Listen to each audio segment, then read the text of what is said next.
जय हिंद साथियों। आपको बता दें कि आपको बिल्कुल घबराने की बात नहीं है। इनकम टैक्स का नोटिस है वो आना शुरू हो चुका है बहुत सारे लोगों के पास, और बहुत सारे लोगों के कमेंट आ रहे हैं कि सर हमको इसे कब जमा करना पड़ेगा। यानी नोटिस आ रहे हैं कि भाई जो टैक्स को लेकर के काफी ज्यादा हलचल हैं। किसी की रेड़े की भी दुकान है भाई, वो भी टैक्स भर रहा है। पान की दुकान है, चूने की दुकान है, चाय की दुकान है, ब्रेड की दुकान है, पकौड़े की दुकान है, किसी भी अंडा भुर्जी बर्गर किसी की भी दुकान है, बेचारा छोटा सा होटल चला रहा है या फिर कुछ भी चला रहा है, तो उसको क्या देना पड़ता है सरकार को? Tax, right. अगर आप छोटा सा रिचार्ज भी करते हो तो उसमें भी सरकार को क्या लगता है? एक टैक्स देना पड़ता है। अगर आप एक होटल के अंदर भी खाना खाने जा रहे हो तो वहां भी आपको क्या लगता है? टैक्स लगता है। अगर आप वाटर बोतल भी ले रहे हैं, यानी पानी की अगर बोतल भी ले रहे हैं, तो वहां पे भी आपको क्या देना पड़ता है? टैक्स देना पड़ता है। अगर आप रोटी भी ले रहे हैं 10 रुपए की, तो उसमें भी क्या जुड़ा हुआ है? टैक्स जुड़ा हुआ है। बात समझ रहे हैं?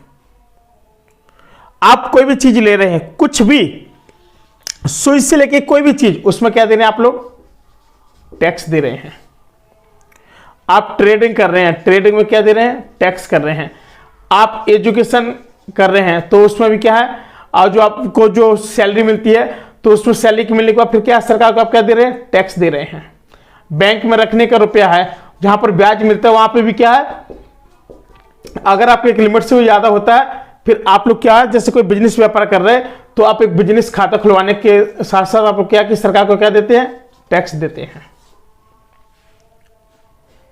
यानी कदम कदम पर आप लोग टैक्स दे रहे हैं। पेट्रोल भी लेने जा रहे हैं तो क्या दे रहे हैं? टैक्स। और डीजल भी लेने जा रहे हैं तो क्या दे रहे हैं? सब कहीं टैक्स दे रहे हैं। छोटी से छोटी चीज पर आप लोग टैक्स दे रहे हैं आजकल। भेड़ पालन हो, बकरी पालन हो, कोई भी पालन हो, सभी जगह पर क्या है? टैक्स। और बिना टैक्स के तो कोई बात नहीं हो रही है। बात समझ रहे हैं? अब इसी तरीके से हुआ क्या है अभी कुछ समय पहले कि काफी सारे लोगों के पास में क्या है? मिसमैचिंग डेटा पाए जाने की वजह से क्या है कि लोगों के पास क्या पहुंच गया है? इनकम टैक्स का नोटिस। मिसमैचिंग। अब वो मिसमैचिंग होता कैसे है आपको बता दें कि ये आखिर होता कैसा है कि जैसे कभी कभी मिसमैच, यानी इनकम टैक्स डिपार्टमेंट ने थर्ड पार्टी की संस्थाओं के द्वारा जो दी गई जानकारी में, जिसे बोलते हैं टैक्स पेयर्स द्वारा फाइल होती है, उस फाइल के किए गए इनकम टैक्स यानी ITR रिटर्न, बोलते हैं ना इनकम टैक्स रिटर्न यानी ITR यानी आर मीन्स रिटर्न, इसके तहत बीच में कुछ मिसमैच पहचान हुई, और मिसमैच पहचान की वजह से ही इन मिसमैच को ठीक करना जरूरी होता है। क्योंकि इसमें टैक्स एक्सपर्ट का कहना कि यदि कोई व्यक्ति मिसमैच के पीछे का कारण बताने में असमर्थ है तो उन्हें इनकम टैक्स का क्या है? नोटिस जारी हो सकता है। भाई जो नोटिस है वो जारी होगा, तो इसमें क्या है?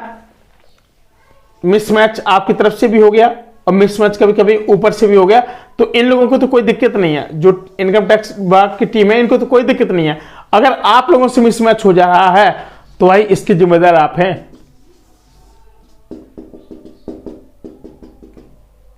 बात समझ रहे हैं? तो इसके जिम्मेदार केवल आप रहेंगे। अगर ये विभाग से अगर थोड़ी बहुत भी कोई गलती होती है तो भाई उनका तो सॉरी में चल जाएगा। अगर आपकी तरफ से अगर कोई गलती होती है और मिसमैचिंग होती है तो भाई आपको तो फिर रख के काट दिया जाएगा। बात समझ रहे? बताया गया है कि जैसे क्या होता है कि इसमें कि व्यक्ति है, अगर कोई व्यक्ति है, उस व्यक्ति को मिसमैच ढूंढने में या फिर कोई कार्रवाई करने में मदद करने के लिए क्या करते हैं कि प्रत्यक्ष कर यानी जिसको बोलते हैं CBDT, और इनका इनकम टैक्स पोर्टल है, और इस पर क्या कि नई ऑन स्क्रीन होती है जहां पर ऑनलाइन कैपेसिटी उपलब्ध कराई गई है। बात समझ रहे हैं? और इस वेब पोर्टल का नाम कंप्लायंस पोर्टल है, और इसके माध्यम से क्या की योजना को ई वेरिफिकेशन योजना 2021 में हुआ था ये, और इसको कहा जाता है ई वेरिफिकेशन योजना। बात समझ रहे हैं? ई वेरिफिकेशन योजना।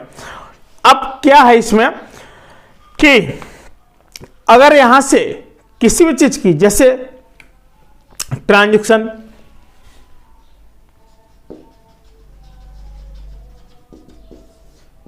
ट्रांजैक्शन हो गया, कोई भी चीज का ट्रांजैक्शन हो, ट्रांजैक्शन की जानकारी के साथ साथ आईटीआर में दर्ज की गई जानकारी के बीच एक मिसमैच की पहचान की गई है, और जैसा कि विभाग के पास उपलब्ध है। और इतने नहीं, ऐसे मामलों में जहां निर्धारण 21-22 के लिए आईटीआर फाइल नहीं किया गया है और विभाग के पास निर्दिष्ट हायर वैल्यू के फाइनेंशियल ट्रांजैक्शन की जानकारी है, तो उसकी भी जांच की जानी चाहिए। यानी आपका जो डेटा है ना भाई, आपका डेटा कभी भी क्या नहीं होना चाहिए, मिसमैच। आपका डेटा कभी भी मिसमैच नहीं होना चाहिए, नहीं तो इसके जिम्मेदार भाई साहब आप स्वयं होंगे, आपको दिक्कत पड़ जाएगी। अब होता क्या है, जैसे किसी मामले में इंटरेस्ट मिसमैच इशू या ऑटोमेटिक तरीके से हो जाता तो वो भी हल हो जाएगा। वो कैसे, यदि किसी व्यक्ति के पास स्रोत से इनकम के तहत रिपोर्ट करने के लिए कोई इंटरेस्ट इनकम है तो आईटीआर फाइल करते समय शेड्यूल ओएस भरना होता है। यदि करदाता ने शेड्यूल ओएस में लाइन आइटम अन्य के तहत आईटीआर में इंटरेस्ट इनकम का खुलासा किया तो उसे इंटरेस्ट इनकम से संबंधित मिसमैच का जवाब देने की आवश्यकता नहीं है, और उक्त मिसमैच का जो समाधान है अपने आप हो जाएगा। बात समझ रहे हैं। और इतने नहीं, और इस समय जो पोर्टल पर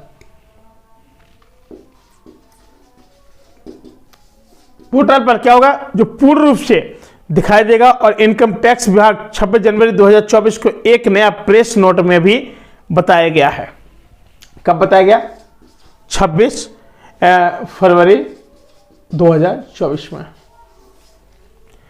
अब भाई लोग काफी सारी चीजें हैं, बिजनेस व्यापार कर रहे हैं, लेकिन एक चीज बताई गई कि टैक्स एक्सपर्ट का कहना है कि इस गलती के होने के कारण यह है कि निर्दिष्ट मामले में कोई भी अगर ऐसी गलतियां होती हैं, इनकम टैक्स विभाग द्वारा इस्तेमाल किए जाने वाले कंप्यूटर सिस्टम ने बैंक और अन्य लोगों द्वारा बताई गई इंटरेस्ट राशि की तुलना करने में गलती की है।